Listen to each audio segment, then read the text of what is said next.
يرفع إليه كل شكوى ويسمع كل نجوى. اللهم إنك أعلم بحال إخواننا في سوريا، اللهم عجل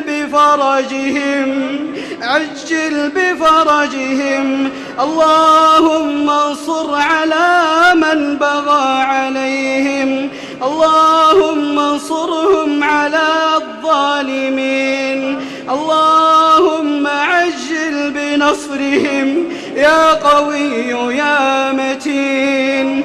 اللهم اهلك الظالمين، اللهم أرنا في الظالمين يوما أسودا.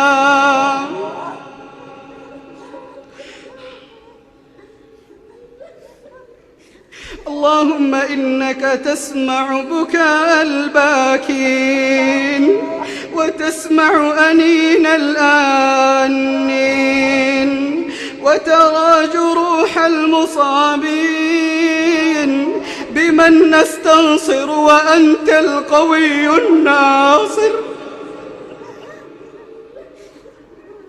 اللهم اشتد الخطر وعظم البلاء، اللهم اجعل هذا الشهر شهر عز ونصر للإسلام.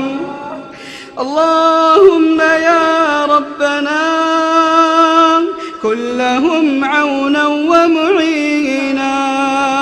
وصل اللهم على نبينا محمد وعلى آله وصحبه وسلم.